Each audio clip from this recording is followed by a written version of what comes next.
अपने हैरत अंगेज कारनामे के लिए क्रिकेट हमेशा मशहूर रहा है। लॉर्ड्स के मैदान पर इस बल्लेबाज ने शराब के नशे में ठोक दिया शतक। सुबह 9 बजे तक पी शराब, फिर पैड बांधा और बना दिए 150 रन। बीच मैच मैदान छोड़ा, फिर पिया 2 पैग और दोबारा उतरकर खेलने लगा। क्रिकेट एक ऐसा खेल है जिसमें आप मैदान पर खेलने उतरते हैं तो आपको पूरी तरीके से स्वस्थ और तरोताजा रहना होता है। क्रिकेट में स्किल्स के साथ साथ फिटनेस बहुत मायने रखती है। शरीर का लचीलापन, नज़रों में पैनापन और साथ ही शरीर के रिफ्लेक्स एक्शन बाखूबी ज़रूरी होते हैं। यही वजह है कि क्रिकेटर्स मैच शुरू होने से पहले वार्म अप एक्सरसाइज भी करते हैं। सोचिए कितने अनुशासन की ज़रूरत पड़ती है इस खेल में। ऐसे में अगर वो आपसे कोई कहे कि फलाने खिलाड़ी ने शराब के नशे में शतक बना दिया तो आप विश्वास नहीं करेंगे। या फिर कोई कहे कि फलाने खिलाड़ी ने सुबह 9 बजे तक शराब पी और उसके बाद पैड पहनकर मैदान में खेलने उतर गया और फिर शतक भी बना दिया, तो क्या आप इस पर विश्वास कर लेंगे? ये बातें हवाई नहीं हैं, बल्कि सही में ऐसा हुआ है एक बार, वह भी आपके सामने और एक अंतर्राष्ट्रीय मैच में। सुबह 9 बजे तक पी शराब और फिर करने लगे बैटिंग। ये साल था 1973 का। वेस्टइंडीज की टीम इंग्लैंड के दौरे पर गई थी। 2 टेस्ट मैच हो चुके थे और वेस्टइंडीज सीरीज में 1-0 से आगे थी, जबकि एक मैच ड्रॉ हो चुका था। तीसरे टेस्ट में कप्तान रोहन कन्हाई के नेतृत्व में खेलने उतरी टीम। ये वो समय था जब वेस्टइंडीज को लगभग अजेय माना जाता था। खैर, टीम अपने बल्लेबाजी करने उतरी और पहले दिन ताबड़तोड़ बैटिंग शुरू हो गई। पहले दिन का खेल खत्म हुआ तो वेस्टइंडीज का स्कोर 5 विकेट पर 355 रन था और उस समय के सबसे बेहतरीन ऑलराउंडर्स में से एक गैरी सोबर्स 31 रन बनाकर नॉट आउट थे।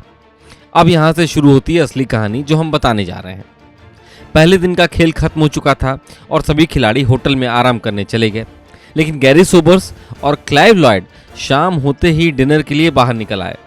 लॉयड तो थोड़ी देर बाद डिनर करके वापस होटल आ गए, लेकिन सोबर्स साथ में नहीं लौटे।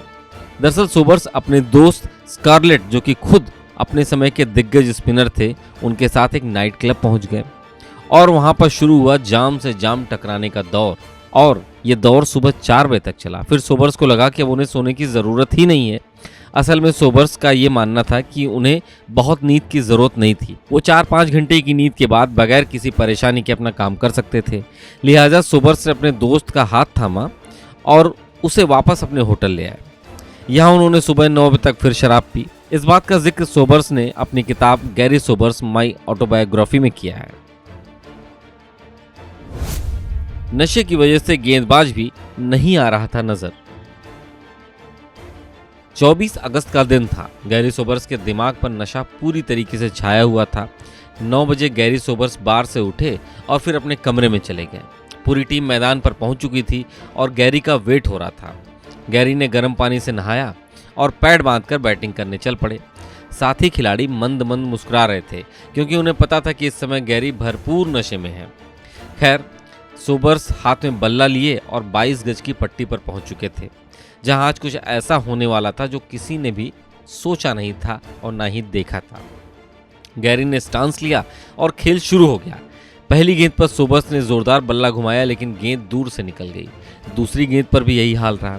उधर लॉर्ड्स की ऐतिहासिक बालकनी में खड़े साथी खिलाड़ी सोबर्स पर हंस रहे थे और उनकी हंसी गैरी को सुनाई दे रही थी। एक एक करके ऐसी 5 गेंदें गैरी के बगल से निकल गईं।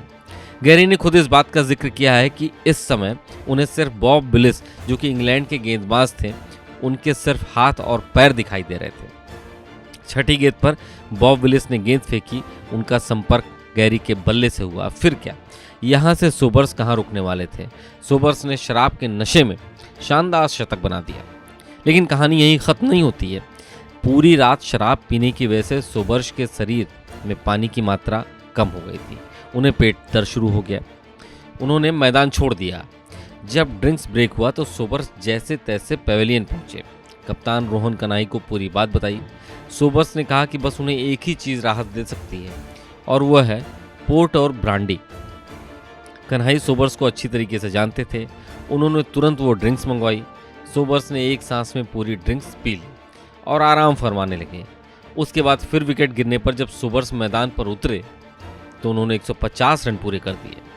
उसके बाद वेस्टइंडीज ने अपनी पारी 652 रनों पर घोषित कर दी। इस टेस्ट मैच को वेस्टइंडीज ने एक पारी 226 रनों से जीत लिया और इसी के साथ सोबर्स की ये पारी और ये किस्सा इतिहास के पन्नों में हमेशा के लिए दर्ज हो गया। Bureau report, daily line.